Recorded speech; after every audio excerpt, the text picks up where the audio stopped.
Hello, everyone.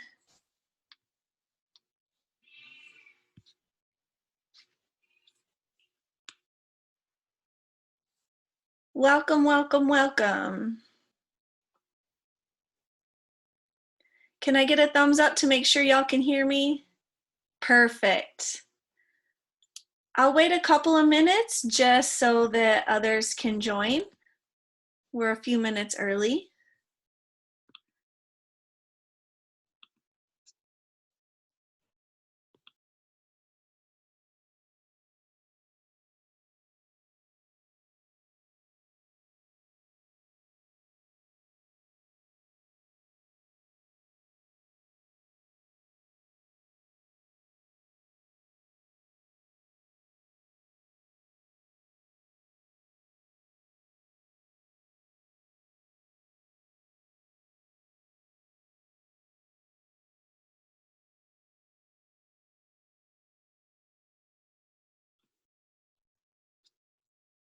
I'm just admitting people as they come in, and then we'll get started in a few minutes.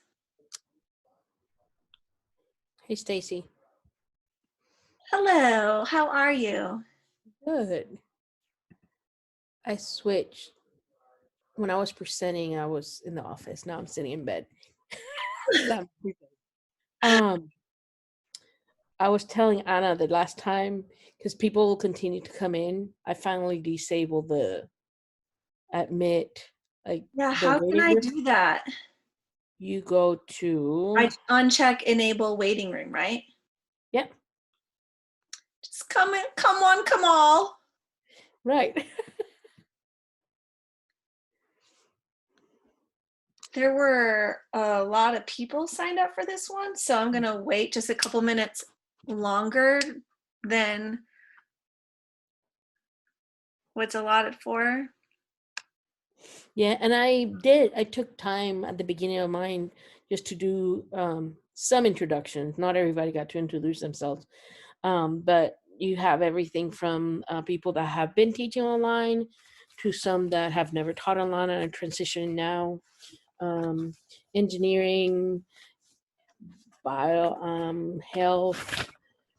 There's a dean of health services, social work, psychology, nursing, so biochemistry. Awesome. So yeah, it's pretty cool.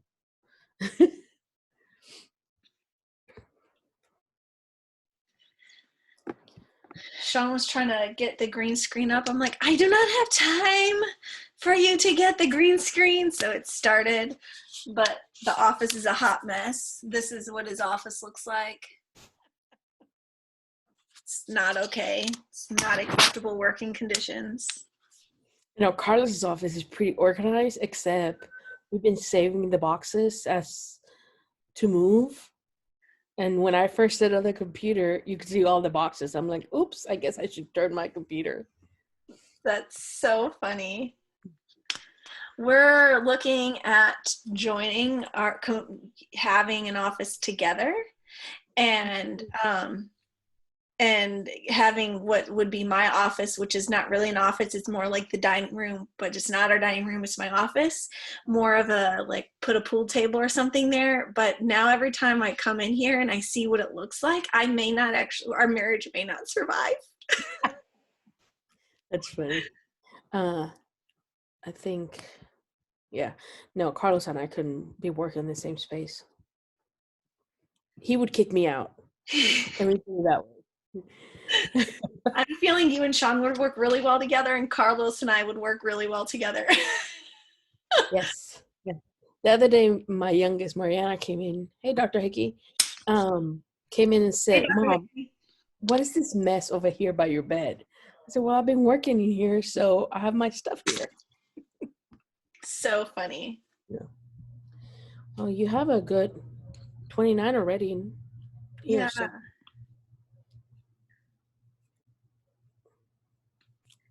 If I have people muted, can they unmute themselves, or do I have to? No, they can. Well, as long as you set it up, allow them to. But I think I did. Yeah, and they can also, like, I'm gonna try. Oh yeah, it is. Yeah. They can temporarily unmute themselves by holding down the space bar. Oh yeah, Sean discovered that the other day. It's all these new discoveries. Right?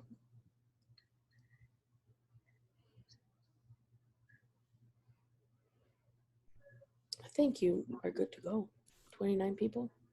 All right. Hello, everyone. Whoa. Hello. Hello. Echo, echo. Hello, hello. Hello. I am excited to get to talk to you all today. If you aren't talking, can you please mute yourself because we're getting a little bit of an echo. So just give me a sign in the chat box or a thumbs up or something if you have experience in online instruction.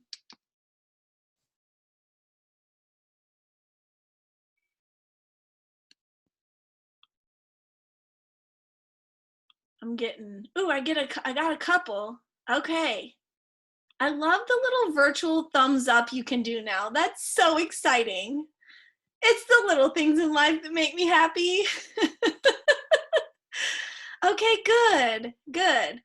All right. Well, I am, I don't know that I'm necessarily an expert by any means, but I definitely do have fun in creating videos and have been doing it for the last 5 years on anywhere from, having having props and dressing up to yes, Janita, I have videos of that, to your basic talking like we're talking now and everything in between. So I want to be able to provide you with all the information that I know, and then if there's any questions that you have, then I hope to be able to answer them for you. So I've created a PowerPoint presentation just to kind of walk you through everything. And so I'll share my screen so that you can see what I am talking about.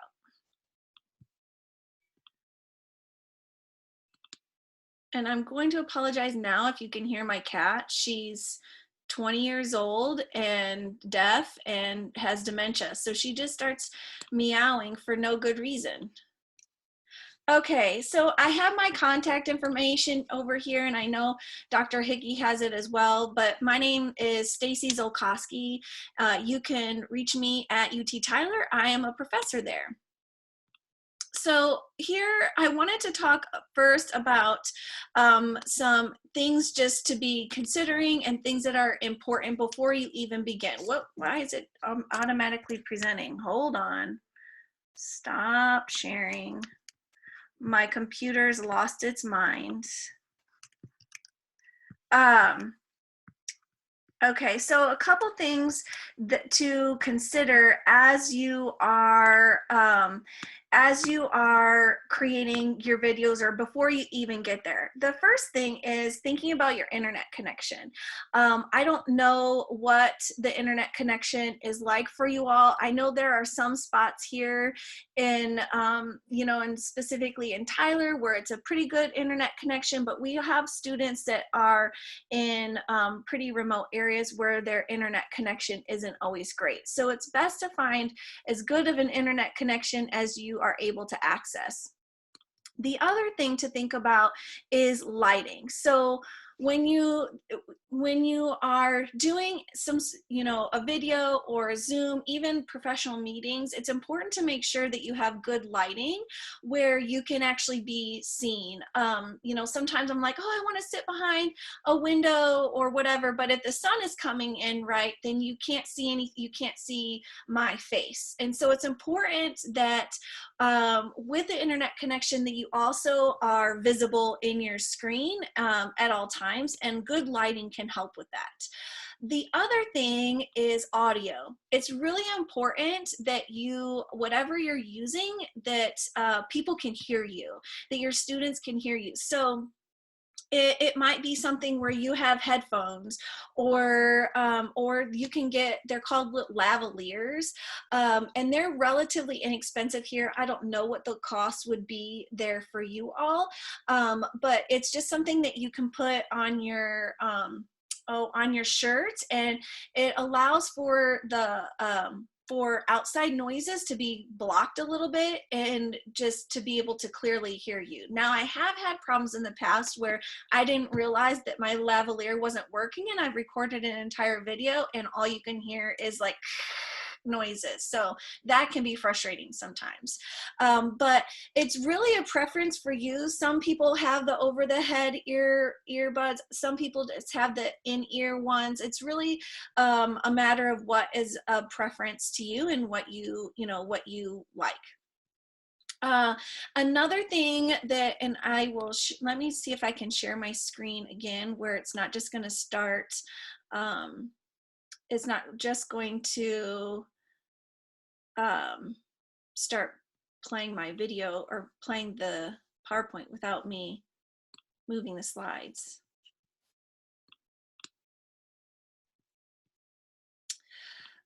So another thing to think about is what students have said about presenting material. So a big one for them is the idea of less is more. They do not really like to have a lot of material on the screen on the PowerPoint presentation. Another thing is especially for undergrads, 20 minutes would be the max I would ever have when presenting material. And then prepare what works best for you, and then tying in a video with an assignment. So I'm going to stop sharing my screen so I can see you all and we can talk about it for a few minutes. Really a big thing for me is that they're going to watch the video if it's long. And I think about myself within this too, and like, well, how long can I listen to a presentation and before I start to get distracted, or I don't want to listen anymore, or when you first start and you look at it and you're like, oh my gosh, this is an hour long. Take topics. So what I tend to do if I have something that is going to be longer, I break it up into shorter videos. So that way I'm still getting the same content out there, but the amount of time that they're having to watch any one thing is smaller. So it's like maybe it's a 15-minute video and then maybe a 10-minute video. They prefer, the students do not, overwhelmingly, they do not like long videos, and they don't like a lot of words on a PowerPoint presentation. Thinking about preparing, there's two schools of thought for this. The first one is that you are just you've prepared a script and you're following the script and you're just reading off what the script says as you're presenting the material. The other way to do it is to kind of have an idea of what you're wanting to talk about, and then you just talk like you would be in your class. So in my class, the way I'm comfortable talking with my students is just to talk to them. I have minimal amounts of information on the screen, on my PowerPoint, and then I have conversations with them walking around the room. That is what is comfortable for me. So for me, I make sure that before I start presenting my material to my students online in an online format, I make sure that I have a clear understanding of what I'm talking about. I'll have the PowerPoint presentation in my hand, and I might have notes of things that I want to cover, but I don't prefer to have where it's scripted. I've done it scripted before, where I actually used a free transcribing or free I've lost the word, where it just starts to show the words and then you read it as you go. I have used that before. It's easy to download on an electronic device. But for me, I found that I was frustrated because I would mess up. And if I'm just talking normally, like I'm talking to you all, if I mess up, like I just said, I couldn't remember the word, I would just say, oh, I can't remember the word, and then I move on. If it was scripted, I would fumble over what I was saying, and then I would find that I was having to re-record the videos over and over and over again. So fine, I know that there's other, I have colleagues that they prefer to have the script and they don't want to be off the cuff. So I'm not here to say you have to do it, one way or the other. The big thing with all of this is do what's comfortable for you, because when you're presenting your material to your students online, they want it to be like they would be in class. And the biggest thing is to make sure that prompter, yes, thank you, Crystal, is there the little teleprompter things, thank you, that the biggest thing is that you feel comfortable, and if you feel comfortable, your students will feel comfortable. So just knowing what you're wanting to present, feeling comfortable with that. And I know for me, if I'm teaching a new class, like for instance, this past semester, I taught a special education law class for the first time. I understand special education law, but not to the extent that the textbook was talking about. And so I was really studying the information, so that way when I was presenting the material on my video, I sounded like I knew what I was talking about. That's the important thing, to make sure you know what you're talking about, and for people to think you know what you're talking about. And then always to make sure to tie in your video to an assignment. Another thing that I noticed is that if I didn't have the video directly tied to something, then the students wouldn't watch it. So the big thing is to make sure that you aren't just providing them information and you're spending all this time working on a video and then they're not actually watching the video. And I found that it doesn't matter how creative I get with my videos and how I dress and what my background is. If it isn't tied to some sort of an assignment where they have to watch the video, they won't watch the video. So I will be showing you here in a few minutes some things that you can use where you can actually embed your video into something where then questions that pop up and things like that. But even if there's an assignment that you have that they are required to listen to your video in order to be able to do the assignment, that's what you need to do. Don't work so hard on all this stuff and then have students that aren't viewing the video. Okay, so I will share my screen again so that you can see what I'm talking about, and then we'll just chat about it for a second. Okay, so there are multiple ways that you can present your material. One really simple thing you can do is do it through PowerPoint. If I wanted to right now, I could click on slideshow mode right here. I can, let me scroll it down. So if you notice, like here's home where I can add new slides and whatnot. But if I go into slideshow mode, I can hit record and it will tell me I can hit, record slideshow, and then I can start from the beginning, and then I can just talk about whatever material I'm wanting to talk about through this mode. And then I can click through the slides and go through it. Now, let's say you don't like what you've done. You can clear certain things. You can clear the timing. You can clear timing on a current slide or narration on a current slide, whatever you want to do. So this one, just through PowerPoint, would be the easiest mode of you to present the material. Another way to present the material is recording through Zoom. Is there a question? I will look at the questions in just a few minutes as we go through, so keep it there and I'll pause in just a second and look at those. You can record through Zoom, or you can record on an electronic device, whether it is your phone or an iPad. And so we're going to talk about recording through Zoom in just a second. Let me see what the question was.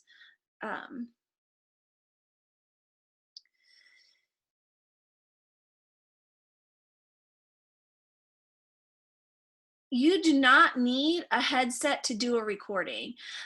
It really depends on, for instance, right now, if I were to do a recording with I could do it with my laptop, or I could do it with my phone, and you could hear it pretty well. It's just looking at, the amount of background noise that you would hear. Sometimes, like, for instance, I have an older computer that the audio is terrible, and so I wouldn't want to use that. I would want to use earbuds or some sort of something. You can record you can record within Zoom, but again, it depends on the audio, on how your speakers are, or how the audio is on your computer. And I'm sorry about my dog. And it really is you kind of testing to see what the quality of the sound is. And so whatever works for you as far as quality of sound is totally fine. There's multiple ways that you can do it. And then Crystal, you're asking about how you can advise students online.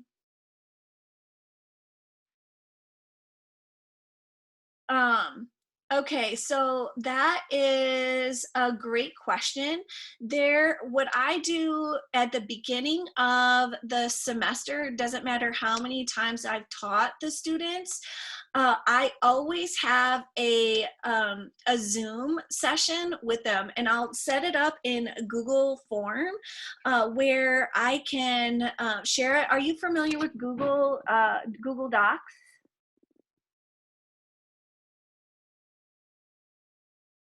Anybody? Yes, no?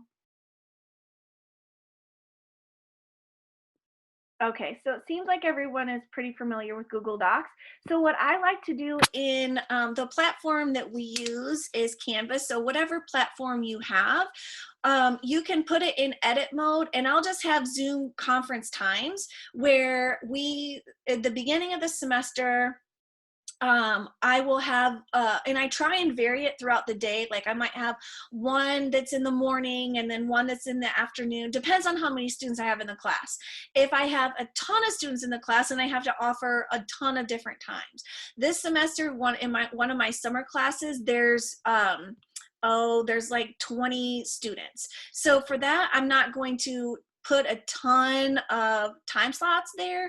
I might put maybe 3 or 4. You can do it all in one day. You can do it, 2 different days, however you want to do that. And then I present all the information that I need them to hear. So for instance, I will say, okay, this is what the purpose of next week's Zoom conference is going to be about. What questions do you have over the syllabus, or what do here are some things to be looking out for. This is what the structure of my course is going to be. If it's something big, like for instance, this summer, they're going to be doing a big project. Rather than me repeating myself with every single student, what I do 2 things.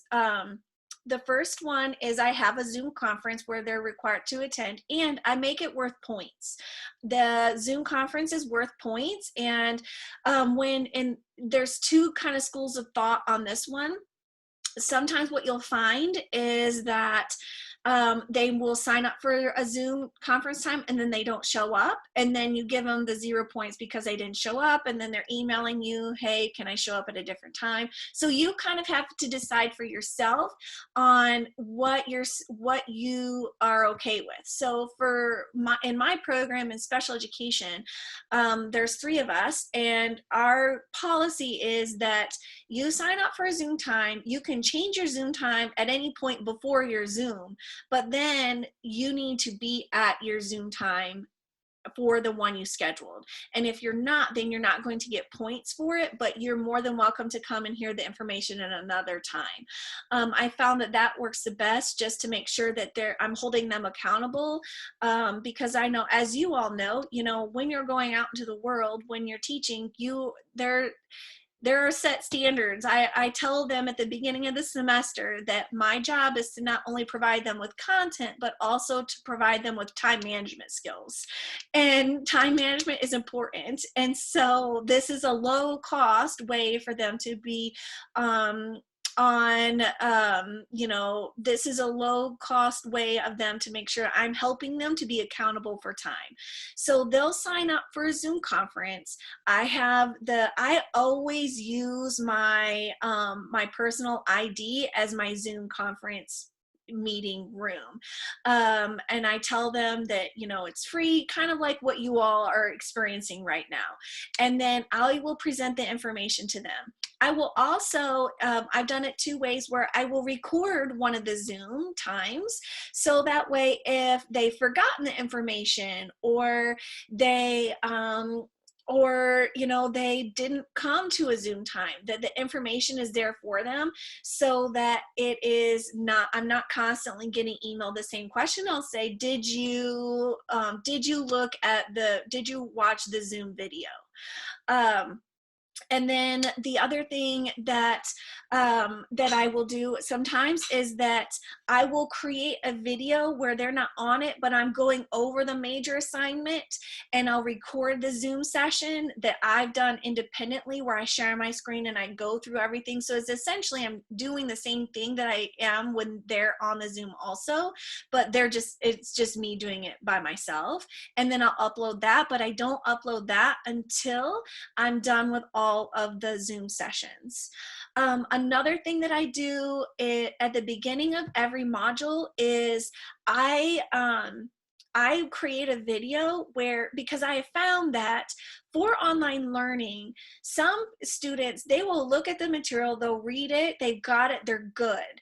And then other students, they're, you know, all the material is there for them and they're still not getting it. And I think it's because sometimes students are better, they need to hear you say it as well as reading it. So at the beginning of every single one of my modules, I will go over all the information that is in the module.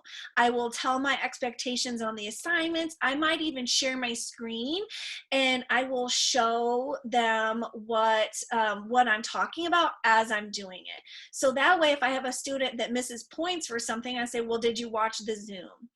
And so that has helped for those students that really, you know, you'll find that you have students that are great with the distance learning. They're good, they're super independent, no problems.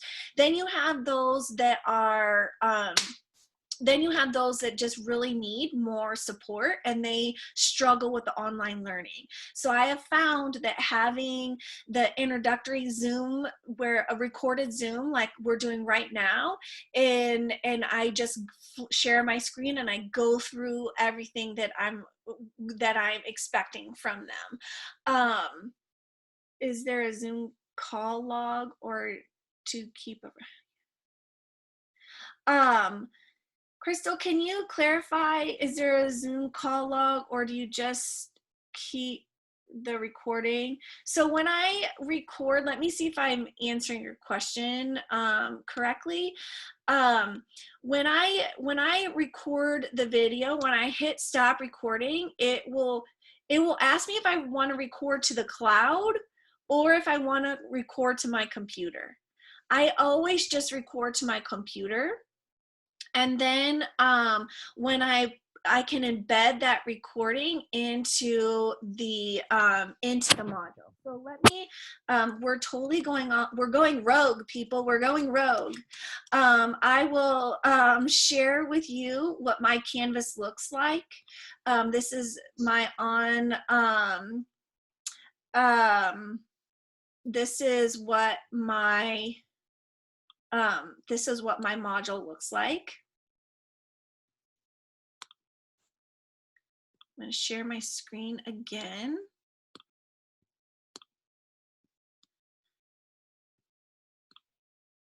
Okay, so here is what a module looks like in one of my courses. Another thing that I do, so you can see here, I have my video.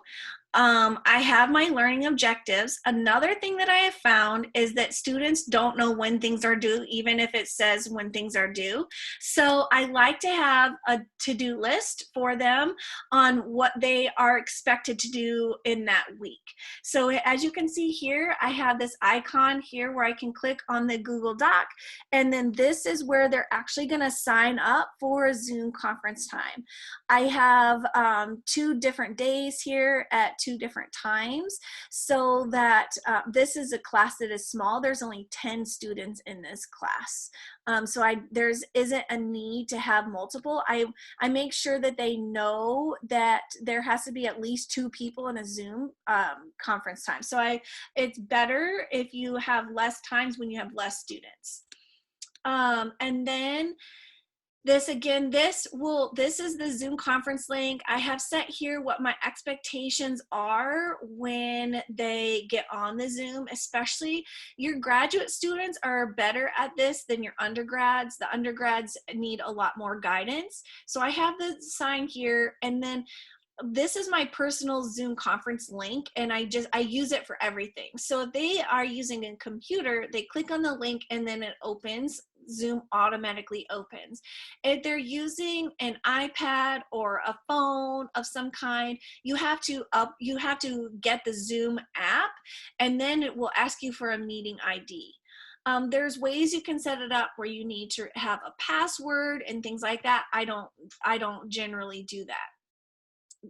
Then I have my PowerPoint, where it is the actual PowerPoint itself, and then here is this is play pause. I'm going to show this to you guys in a few minutes, where they'll click on this and it'll take them to where it is a video that I've recorded, and then there's an embedded quiz within it. So, and then I have the assignment itself here, where I explain what the assignment is. I have the attachments. They can click on here to submit their assignment. So if I were doing this if this was my introductory video, I would be clicking on the article review, and I would explain to them my expectations. So, so this is kind of what I do in each of my modules. They're run very they're run very similar. Each of my modules are run very similar. So when you're creating that video, the PowerPoint way of doing it is okay, but students don't prefer that. They don't like the talking, they call it a talking head or the talking PowerPoint. And so if you do that type of a recording, then it needs to be super short, like less than 5 minutes, because they aren't getting the information that way. They do not like that way of getting the information. And then the other way is to talk like I'm talking to you, where I'm talking about information, but I don't necessarily have a PowerPoint presentation. We're just talking. You might have a PowerPoint presentation where you have it available to them, where it's there for them to have, and then you're just talking and you're looking and you're seeing where you're at in your pages of your PowerPoint, and then you just kind of go on from there. The other way you can do it through Zoom is to share your screen, like I was sharing my screen with you. The hard thing about that is when it's recording, you're recording it in Zoom, and it takes your camera and it flips it. So it's weird. You have to be careful. When I've done it before, you just kind of play around with it and see where it puts you. Do a recording, have your PowerPoint, share your screen, and then do a couple of slides and see where you're at in the screen. Because I have had before where it covers up the word. My little screen itself is covering up the words that I'm trying to present. So you kind of have to play around with that a little bit. Another thing you can do that isn't necessarily my favorite is where you can take your slides and make them virtual backgrounds. So let me show you. I'll share my screen I will share my screen with you again so you can see in Zoom itself. I don't know, maybe you all have, you've kind of played around with it, but I can choose my virtual background here.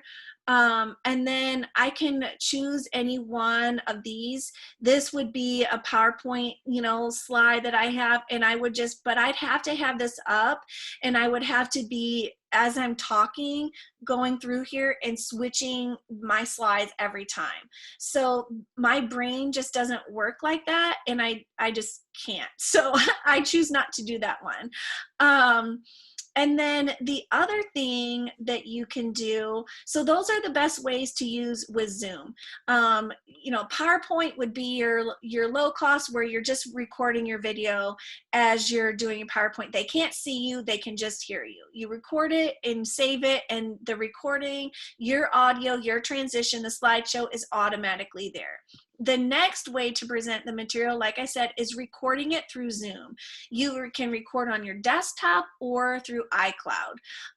And then you can embed that into whatever platform you are presenting the material to your students. You can talk to the students, you can share your screen, you can do the virtual background. It's really up to you on how you do that.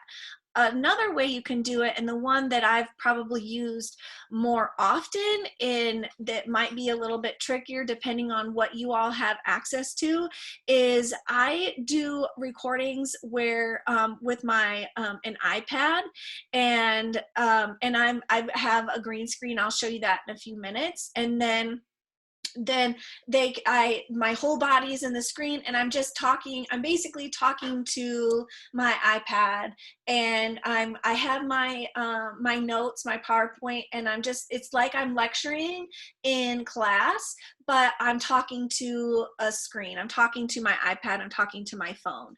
And then that can be uploaded into editing software and then uploaded onto YouTube.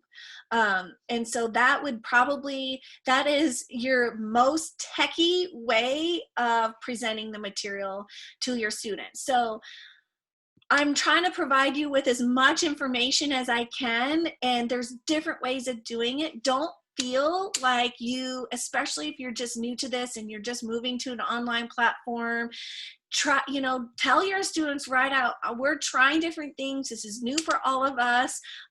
Get their feedback. Ask them. Your students might be okay with a PowerPoint presentation where you're just going through and talking and recording it. Ask for their feedback. I've done the same thing, ask for feedback, and the students here, their biggest preference is they like the feel of when they look like it, the presentation looks like it would be if I was in class. And so that is the biggest thing you can do. The one thing, I will share my screen again, is a green screen. So if you have access to a green screen, here they're relatively cheap, where you can get the green screen where it's a big, huge thing, or you can get it where it's something smaller that kind of clips to the back of your chair. Here they're relatively expensive. I don't know what the cost would be there. And then when you use the virtual backgrounds, you do have to be careful because in some of the virtual backgrounds, you can kind of see, these are my two kids. You can look like a floating head. I'm going to stop sharing my screen for a second. It's crazy because I've been in meetings before where a person doesn't have a green screen and they're talking, and all of a sudden they're no longer in the screen, and it's this great picture of space. I find I cannot even hear what the person is saying because I'm concentrating so much on the fact that they're no longer there, or their head is gone, or half of their head is gone, or the person that is in the room looks like they're floating in space. I can't handle that. It's awful for me. So now if you have a green screen, then it doesn't show up as bad where it looks like your head is like in, it's just your head, or you have no hair. And so the green screen helps. I don't know if you can kind of see, this is what I have here, and you can get you can get different clips, and then this, I'm not here, let me get the background itself. So it's just a green cloth that, and you could probably just get just a green cloth or just a solid color cloth that it looks like kind of that green screen.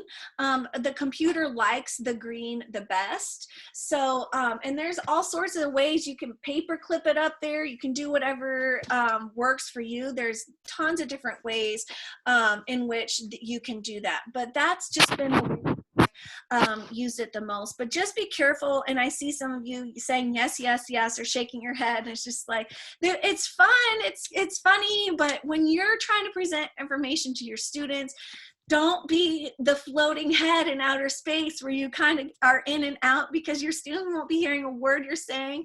They're just going to be focused on the fact that sometimes you're there and sometimes you're not. So I use, for editing software, I'm lucky my husband has access to the Adobe Creative Cloud, and so it's easy for me to be able to input my video in there, and then I can add my I can embed my slides within that. You can even do that in Zoom, where you have that recorded and you can upload your Zoom into an editing software. I did a little bit of searching. I'll share my screen with you again, and I will make sure that you have access to this PowerPoint so that you have access to the material. I have a couple of different websites that I found that you can go to that have free editing software. So these are just different blogs where they provide you with different, you know, this one, Crown Key, gives free editing tips, green screen software for editing. There's just a giant list of free websites that you can use to edit your material. And I don't, okay, yes, you're right. Any uniform color background can be used. I've tried to use it, and it helps with when they're brighter. I've tried using, I had one of my rooms has just a brown wall, and it wouldn't do the green screen correctly. Zoom is a very powerful app. The laptop failed to produce sound from a video. Yeah, the technology can be so tricky, and it can be frustrating. And that's the thing that's just like, when you're playing around with this, and so I'm hoping that the websites that I've provided for the editing software will be helpful. I found that Zoom, of all the different platforms through FaceTime or Skype or any of the other platforms, that Zoom is the best as far as recordings and the quality, but it really depends. It can depend on where you're at and what you're doing. And so it's really a matter of you all just playing around with it to know what will work best. I was telling you all in the beginning about some ways to embed your videos, and you can do it with YouTube videos, any type of video that you want your students to view. You can embed it into this platform. It's called Play Pause It, and the other one is Edpuzzle. I'll share my screen with you again so you can see what I'm talking about.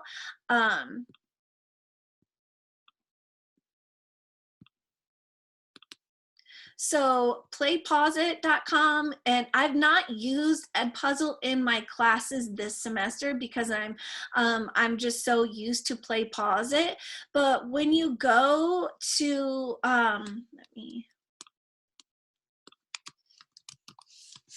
so I can go to Play Pause It, and Edpuzzle is the same. It's really cool. So here are some of the videos that I have here. They're all embedded, but I can add a new bulb.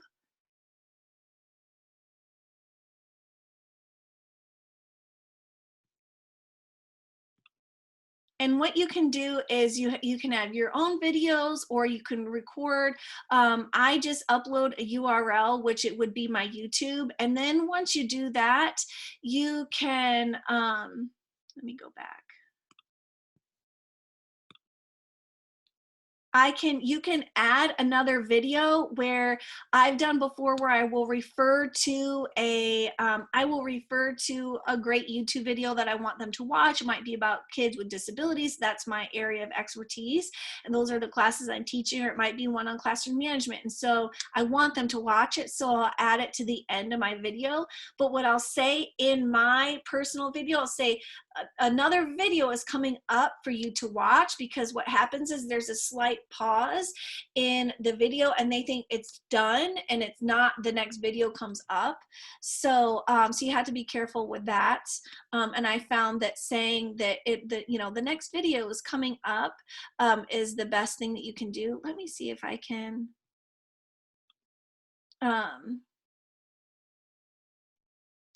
edit it just so you can see what I'm talking about within this.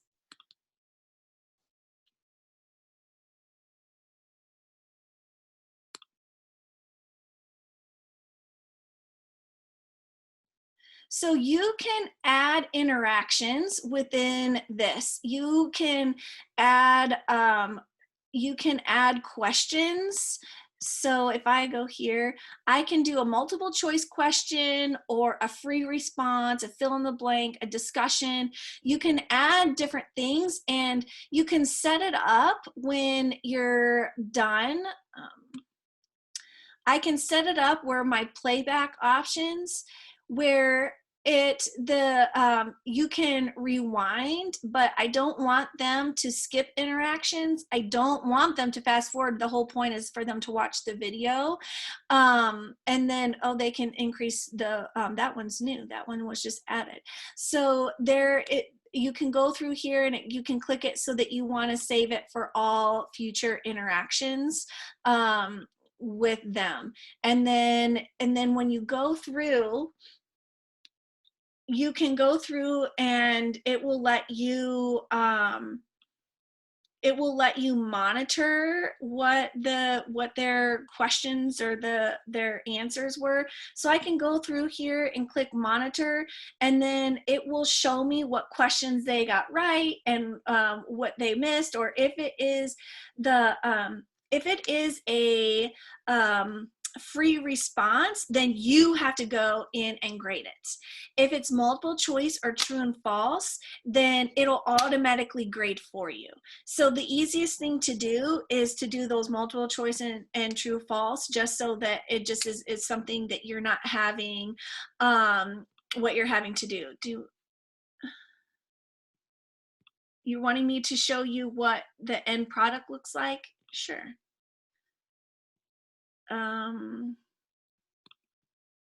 Close.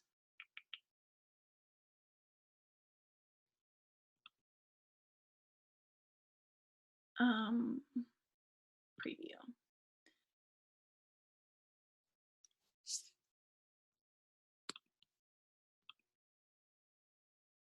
Welcome to our discussion over Chapter 8 from your textbook, all about positive behavior interventions and supports. I love. Okay, so you can see where I'm over here, and then my PowerPoint is within itself. That's through the embedded, the different software. And you can see here where it's looking like the questions are going to come up. It doesn't show it on their end, and they're not able to fast forward. We're not able to see it. I didn't share my screen, did I? You're right.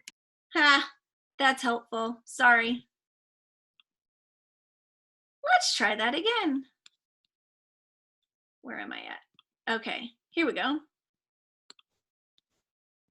Hi everyone, welcome to our discussion over Chapter 8 from your textbook, all about positive behavior interventions and supports. So you can see here what I was talking about. That shows on my end, because I'm in preview mode and I'm the instructor, that these are the interactions that are here. They aren't able to see that. And then you can see when I go up here, let's see. I'm kind of going over this really quickly, but no, what's great about UT Tyler is that you all will have, all of you, EC through 6, and then all middle school and high school will have a whole entire semester-long course on classroom management, where you will set your class, yourself up for success for your school year, for yourself and for your students. So that's all tier 1. That's all that beginning. You're setting the foundation. Your students and the parents know what those expectations are from day 1. Okay, that's being proactive. They know what to expect. You have to be very consistent with it. Now, like I said, you're going to capture anywhere from, it's not the interaction. Kids only. Okay, so then I went too far. So if when in the video it would come up and then it would show, I would have to answer, they would have to answer true or false, and then it would allow them to move on. So I really like that, just because it is, and they actually like it too, because they get so nervous about having to, they get so nervous about, oh, it's a quiz, what am I gonna do? And so they like the less stress of answering those questions, as they are, they prefer to not have the stress when they're having to answer quiz questions. So it's a twofold thing. You're creating a video where they're getting the information that they need, just like they would be if they were in your class, but they are required to watch it in order to answer the quiz questions themselves. So they're actually watching the things that you're presenting, and then they're doing the quiz. So it's kind of a win-win for both of you. And then, and like I said, Edpuzzle is very similar. It's just a different platform. My kids actually, now that they're doing distance learning, I've got a 3rd grader and a 5th grader, and their teachers are using Edpuzzle currently. And so kind of play around with both of them and see which one you prefer, but it's really easy. Their teachers have embedded little YouTube videos where we're watching about adjectives and pronouns, and I'm remembering all these things I haven't thought about since I was in 3rd grade. And then there's the little questions that come up as you go. For us, it's easy. The platform is easily embedded within Canvas, which is the platform we use. I don't know what it would look like for you all, but that's just how that's a nice perk of our platform. But with that being said, it's super easy for me to go into Play Pause It and view my students and see, and grade their material within that.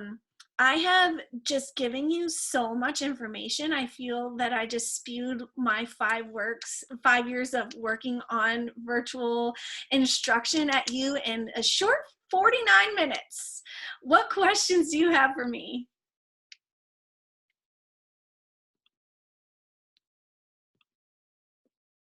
Really? None?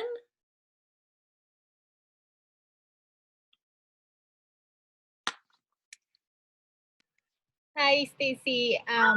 One question is, I've been using, and that's my baby, sorry. I've been using Prezi videos. I've been trying it out, but it doesn't, unless you have the paid version, it will allow you to save it privately. If it's not, it's just public. Is it the same with these platforms? No, they're free to use. Edpuzzle is free to use. Play Pause It is free to use.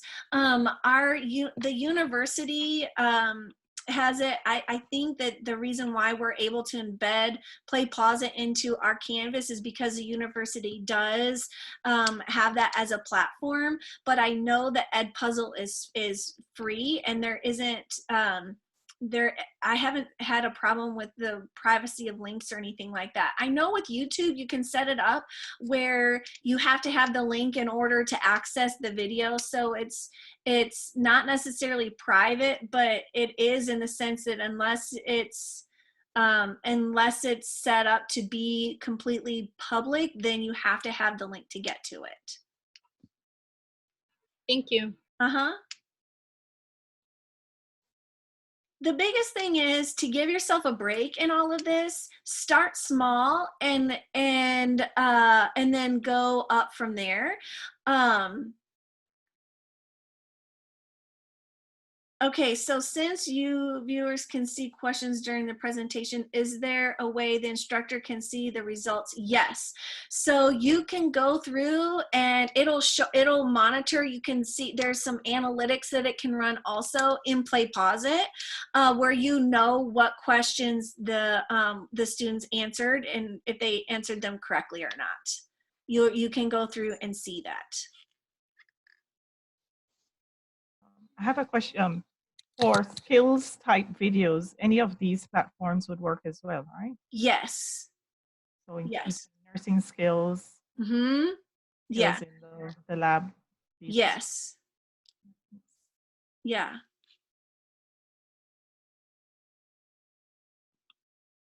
It's just about getting creative and finding what works for you. There's no real right or wrong way, and it's just getting feedback from your students and seeing what they like. And you'll find some semesters you'll do it and the students are like, that was amazing, and you're like, yes, I'm awesome. And then the next semester you do the same thing and the students are like, that was terrible. I'm like, what? I didn't do anything different. So it just is a lot of playing around with it. And my biggest thing is do what's comfortable for you, because I have found that I am most successful when I'm not forcing myself into something that I'm super uncomfortable with.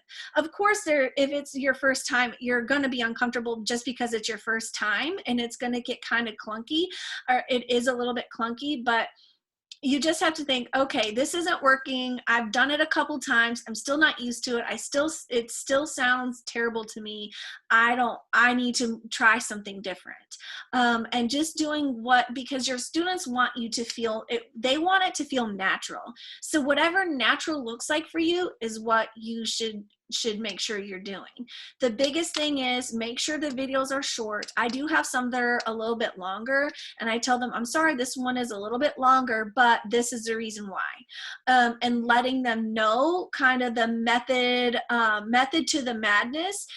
The big thing is just saying, things like you would say in class, you would say, this is a reason we're doing this. Doing the same thing online and making sure this is the reason why we're doing this. And so somebody told me, they don't have to agree with it, but as long as they know your reason, they are more accepting of it. So it doesn't, it's kind of like you would treat a little kid in the sense that, okay, now we're doing this and this is why we're doing it. It's the same thing with your students, whether they're undergraduate or graduate. I will make sure that you have this PowerPoint and all the links are embedded within the PowerPoint so that you have access to all of them. Any other questions for me?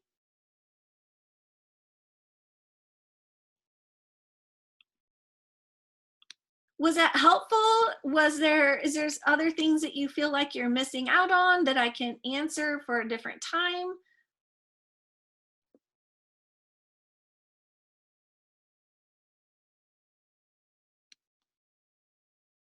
Okay, good. And please, I have my email in this, I have my email. Okay, yay, helpful. I'm getting lots of helpfuls. Good. That is what I want. And so I will have my presentation PowerPoint. Thank you. I'm trying to get the words out. And my email is within that. Please email me. I'm happy to we can set up a Zoom and we can walk through it. It's so nice to be able to share your screen and to be able to see things instead of like, okay, and this is where it's going to look and you're going to point here. It's so much easier to actually see it. So please reach out to me. I love being able to help, and this is is wonderful for me. I'm living my best life right now, getting to talk to all of you. And then there's one last thing that Dr. Ortiz wanted me to share with you. It is about the virtual save the date for July 23rd and 24th for the virtual summer conference. So I'll share my screen just so you have that information. And like I said, this will be presented to you, this PowerPoint. I will be sending it out so you all have access to it.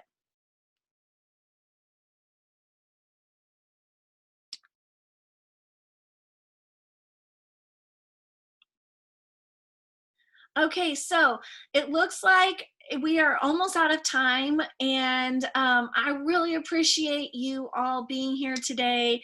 And I know that this is a crazy time that we're in right now, and we're all kind of being thrown into this new world. And I can't wait for. I think there's good and bad within all of it. And I want to remember the good, and then get rid of the virus, and then move on with life. Unfortunately, it doesn't work that way sometimes. So I know that you're all being thrown into something, in a whole new charted territory. Just give yourself a little bit of grace, and know that it's all a learning curve, and it'll be okay. All right. Thank you so much, everybody. Bye.